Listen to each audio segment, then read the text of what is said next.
지난번 시간에는 우리 동양에서 그 미신이나 신화에서 벗어나서 진정한 깨달음을 위하여 정말 아무도 걸어가지 않은 길을 찾아 나섰던 석가모니 이야기를 잠깐 드렸습니다.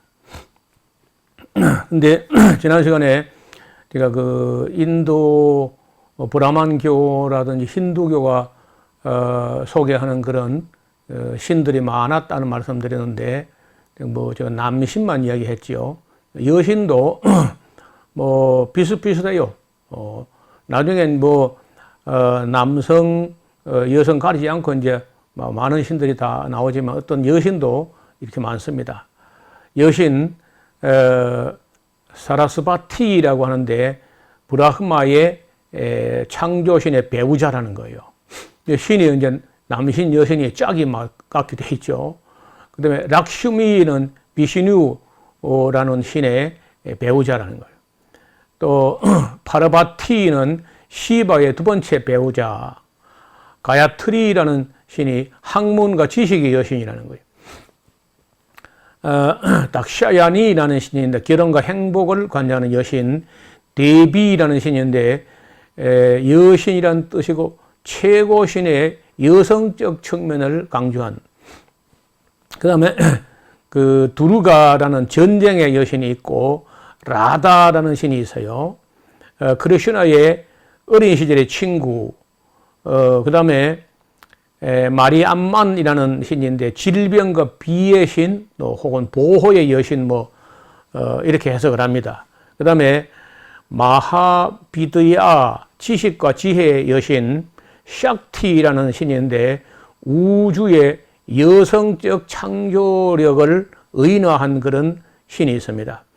시타라는 신이 라마의 배우자, 칼리라는 신이 있는데 파괴, 시간, 변화, 죽음의 여신, 이렇게 또 신이 많이 있습니다. 이게 또 다 하라면 좋겠는데 이게 다가 아니고, 시작해 보려고 이제 원론적으로 시작할 때 이렇게 시작하는데 나중에는 신이 끝도 한도 없이 나오는 거죠. 이런 것을 석가모니가 볼 때는 불합리하다 해가지고 이제 백성들을 깨우쳐 보려고, 자기가 깨달은 것만 해도 작은 일이 아닌데 그보다 더 어려운 것은 무지중생, 노예 근성으로 태어나가지고 자라온 아무 그 지적인 능력이 하나도 개발이 되지 않은 그런 슈드라, 노예 계급 이런 사람들은요, 아무리 제도해도 교육 자체가 안 돼. 그래서 이제 그러나 이제 그 몇몇 제자들은 석가모니가 이제 죽고 나서 불교를 이어간다고 하지만은 어느 사이에 석가모니는 그렇게 그 힌두교, 브라만교의 신들이 다 가짜라는 걸 알고 무신론을 주장했는데, 얼마 안 가서 석가모니를 또 신격화하거나, 아니면 지금도 절에 가면요, 석가모니 신이 없다고 하는데 산신각이 어디서 나오는 거예요? 산신각이. 산신각이 뭐며 칠성각이 뭐야?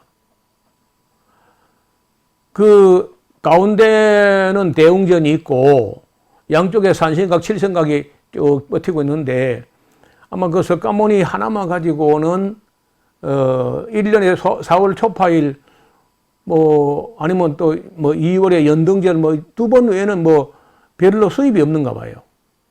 그래서 자꾸 이제 산신각이나 칠성각이나 이걸 만들어 놔야 또 제사가 들어오고 재물이 들어오고 하는, 아마도 또 그 옛날 그 힌두교나 브라만교가 하던 일을 다시 답습하는 거 아니냐. 그래서 그 정말 불교 철학을 제대로 하는 사람들은 그런 거 다 가짜로 알고 있습니다. 우리 여기 산청, 내 고향 산청 출신 중에 이성철이라는 그런 스님이 있었어요. 그런데 이분이 늙음하게 이 모든 것이 다 가짜라 하는 걸 인식을 하고, 기자들이 찾아와서 뭘 좀 물으려 그러면 그 스님들 믿지 말고 다 가짜야, 다 가짜야. 근데 그렇게 해도 사람들은요, 그 가짜란 말을 고지 안 듣고, 뭔가 있다고 자꾸 믿어요. 그래서 그 이성철 스님은 진짜 가짜라는 걸 진실이 말했는데 안 믿는 거예요. 가짜라 말해도 말 안 믿어도, 이 또 희한한 일이죠. 자, 그 다음에 이제 이 동양에서 어떻든 이런 신화와 전설에서 벗어나려고 하는 그 이성의 어떤 반란이라 할까, 이성의 각성이 있었다는 겁니다. 석가모니 때부터. 그리고 이제 공자 같은 분은 그 신들의 세계에 물었을 때 내가 사람의 일도 모르는데 신들의 일을 내게 묻느냐 하고 솔직히 딱 모른다고 잡아댔어요. 정직한 편이죠. 그 다음에 이제 우리가 잠깐 또 서양 쪽에 이야기를 들어봐야 되는데, 이 서양 쪽으로 가면은 일단 그리스에서 철학이 출발해요. 그걸 우리가 밀레토스 학파 혹은 거기가 이오니아 학파 이렇게도 뭐 말할 수 있어요. 밀레토스라고 하는 것은 지금 현재 터키의 서남부에 밀레토스 지역이 있는데 거기에 이오니아 지방의 수도거든요. 그래서 이걸 이오니아 학파 혹은 밀레토스 학파라고 하는데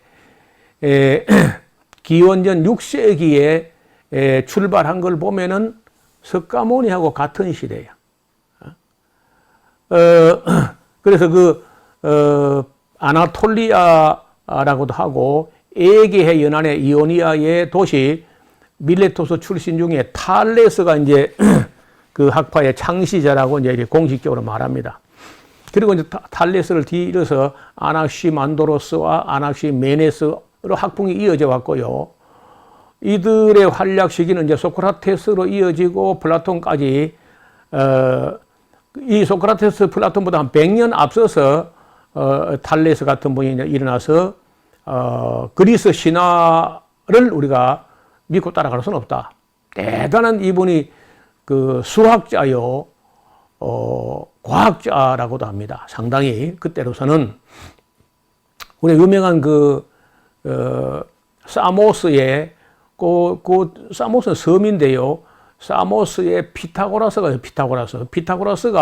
이 탈레스 제자였다. 이렇게 주장하는 학자들도 있습니다. 확인할 길은 없는데 그럴 가능성이 있어요. 멀지 않거든요.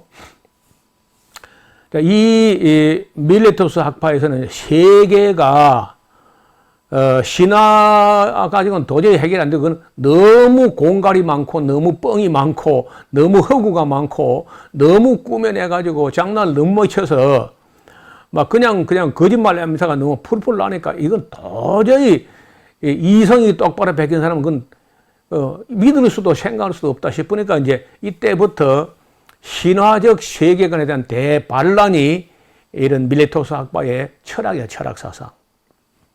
그래서 냉철하게 참된 지혜를 가지고 그 진리를, 이치를 찾아보자 하고 이제 깨달으려고 찾아보려고 애를 씁니다.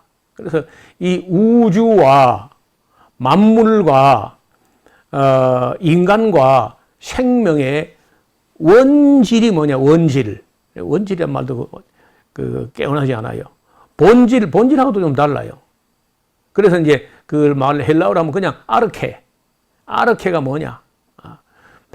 맨 처음에 무엇이 이 모든 걸 시작했냐. 이렇게 끝없이 제1원인, 이를테면 제1원인을 찾아가는 모든 것의 원인되는 원인. 이러한 방향을 형이상학이라고 해요. 형이상학, 철학, 메타피직스라 그래요. 피지컬한 것을 넘어서는 메타피직스. 그래서 자연 현상에서 전적으로 뭐 의인화되어 가지고 나타나는 어떤 신들 이야기, 이걸 가지고는 당시에 사람들은 막 일반적으로 막 그걸 그냥 다 그런가 마는가 하고 뭐 믿음 반 의심 반 넘어가는데, 이 냉철한 사람들에게는 그게 도저히 납득이 안 돼. 그래서 이제 이 밀리토스 지역에 그런 아름다운 자연을 보면서 경탄에 맞지 않으면서 이 모든 것을 존재하게 한 존재자. 이 우주와 만물과 인간과 생명 있는 모든 것들을 존재하게 한 존재자. 제1원인 되는 그 아르케가 뭐냐. 그런 식으로 연구를 하는 겁니다. 깨달아 보려고. 그런데 그 탈레스 같은 그 위대한 철학자의 아버지라고 하는 그 위대한 어른이 남긴 말은요, 물 같다는 거예요. 그게 물에서 모든 것이 나온 것이 아닐까. 왜냐하면 물이 있는 곳에는 생명체가 있는데 물 딱 한 가지 없으면요, 어떤 생명도 존재하지 못하거든요. 뭐 사람도 별 수가 없고, 큰 코끼리나 기린이나 어떤 생물도 물이 없으니까 존재할 수 없다. 그래서 물일 것이다. 만물의 아르케가 물일 것이다. 이렇게도 하고, 어떤 사람은 불일 것이다. 불. 또 어떤 사람은 아니야. 공기 같다. 공기. 공기가 있는 곳에는 생명이 있는데 사람도 알아. 코만 막아버리면 죽어버린다. 그래. 공기가 원질, 아르케가 아니겠는가. 아니면 열. 사람이 살았을 때는 이게 따뜻하다는 온도가. 근데 죽어버리면 열이 나가버려요. 그러니까 이 열이, 불이 바로 원질이 아니겠는가. 어떤 사람은 어떤 원자, 만물을 구성하는 큰 쪼개면 그 아톰이 나오는데, 그 원자가, 아르케가 아닐까. 어떤 또 무한정자, 딱히 뭐라고 말할 수 없는 그 무엇이 있었던 건 아닐까. 이렇게, 그렇게까지 깨달아 보려고 그 머리를 싸매고 연구를 하고, 그러니까 신화는 아예 무시를 합니다. 신화 아예 무시하고 정말 인간의 지혜를 가지고 진리를 찾아보자 하고 나섰지만은, 아까 얘기한 대로 물이나 불이나 공기나 무한정자나 원자나 이런 걸로 하고 끝나요. 그러니까 결국은 이분들이, 그 철학자 깨달았느냐? 못 깨달았어요. 소크라테스? 못 깨달았습니다. 플라톤? 못 깨달았습니다. 아리스토텔레스? 깨닫지 못했어요. 전혀. 마찬가지로 아까 석가모니 이야기를 이 다음에 새로 하지만은 석가모니도 못 찾습니다. 석가모니 같은 경우는 이제 그 불교의 교리를 좀 정리해 보면은 5가지 요소, 오온이라고 하는데 5가지 요소가 어떤 인연과 업보에 의해 가지고 이렇게 뭉쳐졌다가 흩어졌다가 만났다가 헤어졌다가 이렇게 되는 게 이게 삼라만상의 변화무쌍한 이 변화다. 변화. 계속 어떤 업보하고 인연이 얽혀 가지고 또다시 만나지거나 만나서 또다시 형체로 나타나 가지고 그 생로병사의 고통을 겪게 되거나, 아니면 흩어져서 그저 이렇게 변화무쌍한데 이렇게 얽히거나 이제 이렇게 하는 걸로 하고 끝나요. 그래서 석가모니도 깨닫지 못했고, 공자도 깨닫지 못했고, 소크라테스, 플라톤, 아리스토텔레스, 탈레스, 아낙시만드로스, 아낙시메네스, 파르메니데스, 프로타고라스, 피타고라스 할 것 없이 그 어떤 철학자도 어떤 종교도 깨닫지 못합니다. 죄송하지만은 그 위대한 분들이 깨닫지 못한 거예요. 여러분, 우리가 대학 과정 중에 철학사를 해요.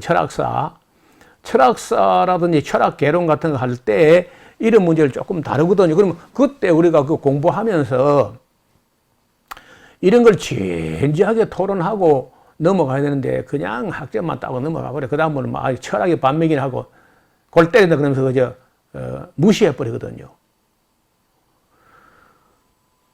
저는 우리 젊은이들이 지금이라도 철학사, 그 다음에 이제 철학 개론 이런 거 좀 공부를 하기를 바라요.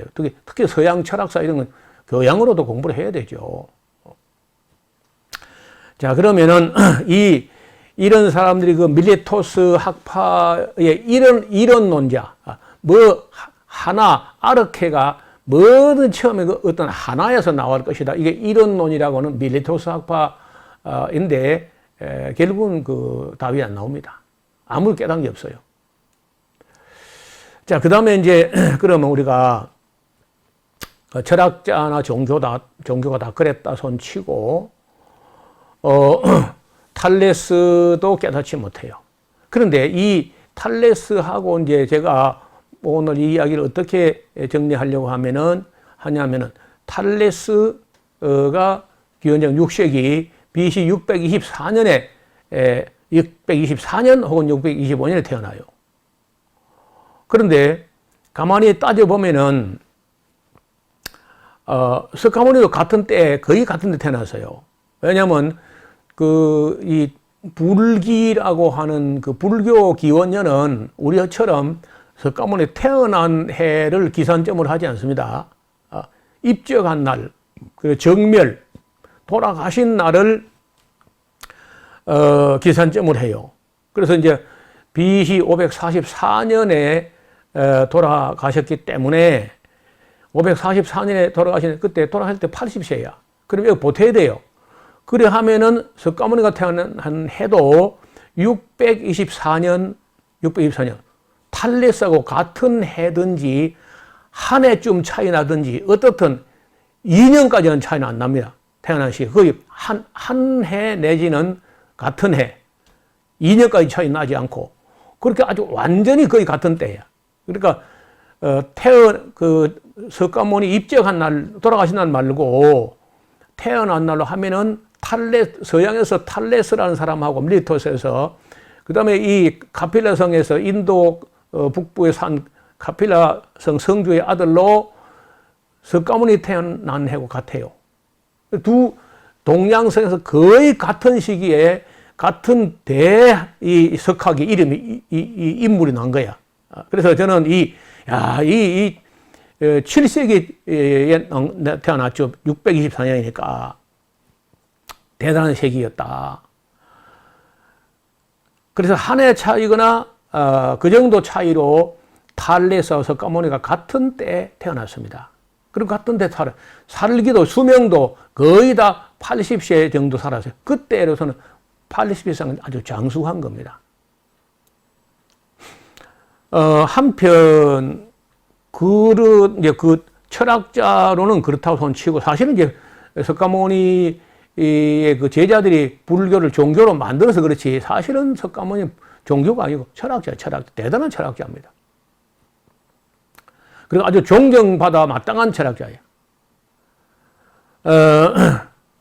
그 다음에 이제 성경을 갖다 맞춰 볼 필요가 있어요. 그 성경으로 하면 어느 때인지 해보니까 여러분 그 성경에 보면요. 예레미야를 이야기할 때 예레미야가 요시야 왕 13년부터 활동을 시작했다고 되어 있어요. 요시야 왕 13년을 우리 기원년으로 하면 기원전 627년을 보거든요. 627년. 그럼 627년에 예레미야가 만약에 30살쯤 됐다고 하면은 예레미야는 태어난 해가 657년 정도 된다고 봐요. 657년. 657년이라고 하고 624년이라고 하면은 예레미야가 이 탈레스나 석가모니보다 한 32년 정도? 예, 대충. 그러니까 한 세대 차이가 안 난다고 그러세요. 거의 같은 시대예요. 자, 그러면은 우리가 예레미야 애가서를 읽어보면요. 그 예레미야가 알고 깨달은 차원과 수준은 탈레스 같은 학자를 훨씬 넘어서고 석가모니가 만든 철학하고는 게임도 안 될 정도로 예레미야가 위대하다는 거예요. 그는 예레미야서를 읽어보고 불경을 읽어보면 예레미야는 하나님을 이미 만난 사람이고 석가모니는 하나님은 상상도 못하고 신은 없는 걸로 하고 철학적으로 그 힌두교, 브라만교, 신화에서 벗어나려고 몸부림치다가 돌아가신 정도야. 탈레스 마찬가지. 그 원질되는 원 아르케, 일자가 되는 모든 것의 원인되는 그 아르케를 찾다가 결국 물인가 보다 하고 죽은 정도밖에 안 돼. 그래서 그런 철학과 이 신학과 종교를 다 막 나가지고 공부를 해보면은 우리가 충격을 받게 되고, 우리가 알고 있는 예레미야야말로 인류 역사에 그 4대 성인 이런 정도가 아니고 한 10대 성인을 꼽으라고 하면은 예레미야가 들어가야 돼. 예레미야. 그리고 다니엘이 들어가야 됩니다. 다니엘. 그리고 에스겔도 들어가야 되고, 그보다 더 위대한 분은 에스라가 들어가야 돼. 에스라가. 그리고 모세가 들어가야 되죠. 모세가. 이런 분들이 성경에 나오니까 그 믿을 수 없다. 그 말이 안 돼요. 이분들이 일반 역사보다 훨씬 더 진실한 성경책에 실제적으로 그 생물 연대가 정확하고, 그런데 남긴 책이 있습니다. 그래서 제가 오늘 이 이야기를 한 것은 그 깨달음, 아까 깨달음은 어디서냐? 석가모니부터 동양에서는 석가모니, 서양에서는 탈레스부터 철학적으로 깨달으려고 노력한 것까지는 대단한 건데, 신화에서 벗어나려고 했던 그 이성의 몸부림은 정말 위대한 것이긴 하나 절대 깨닫지 못했어요. 진리에 언저리도 가보지 못합니다. 찾아야 하겠다는 생각을 한 것만 해도 위대하긴 해요. 그러나 전혀 찾은 게 아니야. 그래서 에스겔, 예레미야, 다니엘, 에스라, 이런 분들은 지금 우리가 알고 있는 뭐 예를 들어서 4대 성인 중에서 공자, 석가, 소크라테스, 예수, 이는 말도 안 되는 소리입니다. 그래서 우리가 세상 사람들이 생각하는 이 수준이나 그런 그 인식이라는 게 너무 어이없고 또 말이 안 되는 소리예요. 깨달음하고 믿음의 세계가 어떻게 다른지 하는 것은 아마 이 다음 시간에 한 번 더 여러분과 시간을 보내야 될 것 같아요. 여러분, 제가 에스겔의 경우는 597년에 포로돼 갈 때 나이가 25세였다고 하는 거 보면요, 에스겔은 BC 622년에 태어났으니까 석가모니나 탈레스보다 한 2년 뒤에 태어나. 거의 같은 동년배에 해당돼. 10살 차이, 10살 미만 차이니까. 그리고 다니엘 같은 분도 비슷해요. 다니엘도. 나이가 다니엘이 아마도 에스겔보다 한 5살 내지 10살 정도 많다고 보면은 탈레스나 석가모니보다 다니엘이 조금 더 먼저 태어났다고 봅니다. 그리고 에스라 같은 분은 좀 이제 한 100년 좀 뒤에 인물이지만은 그의 실력이나 그의 깨달은 것이나 그의 진리라든지 하나님에 대해서 제1자, 제1원이 뭘까 누굴까 하는 그런 수준일 때 에스라는요, 하나님을 알아야 할 최고 수준까지 알아버릴 정도로 대단한 인물이었어요. 물론 신약시대에 예수님을 통해서 삼위일체까지 한 신학자에 비하면 많이 떨어지지만 그래도 에스라는 대단한 학자고, 유대인들은요, 이 유대 역사에 3대 랍비에 모세에 준하는 제2의 모세라 할 정도로 위대한 인물이 에스라였습니다. 그럼 뭐 탈레스라든지 석가모니가 깨달은 건 그건 뭐 이야기 자체가 안 됩니다. 그 정도로 에스라는 위대한 분이에요. 만약에 로마 가톨릭이 중세 천년 썩어 빠지는 그런 식으로 하지 않았다면은 지금 이 세상, 그래서 이 로마 가톨릭이 천년 그 부패하는 걸 보고 인간도 돌아가자, 고전 돌아가자 하면서 인문주의, 르네상스가 일어나면서부터 고전으로 돌아가가지고 무슨 서양 철학자 이런 이야기가 퍼져나가서 이 성경에 있는 이렇게 위대한 인물들, 예레미야, 모세로부터 예레미야라든지 다윗이라든지 예레미야, 에스겔, 다니엘, 에스라 이런 대단한 인물들을 묻혀버리고 어쩌다가 공자, 석가, 소크라테스, 예수님, 이게 4대 성이다. 이거 무슨 말이에요, 이게 도대체가.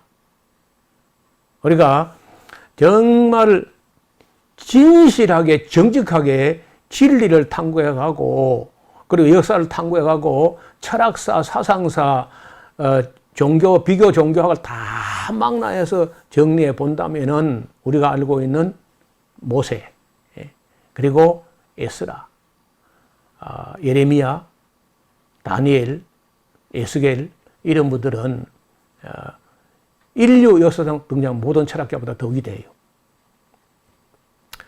그래서 제가 그분들이 남긴 성경을 사랑하고 성경 철학자에 대해서 연구할 거는 뭐 한 학기 두 학기만 되지만은 이 위대한 어른들 남긴 책과 그 외에 성경 66권에서 제가요 40년을 바쳐서 지금도 공부하고 있습니다. 그래서 여러분들이 우리 이 방송을 보시는 분들이 정말 예레미야가 얼마나 위대한 분인지 또 에스겔, 다니엘, 에스라 이런 분들이 모세가 얼마나 위대한 분인지를 다시 한번 공부할 수 있는 기회가 됐으면 좋겠다. 그런 생각을 합니다. 오늘 준비한 것은 여기까지입니다. 감사합니다.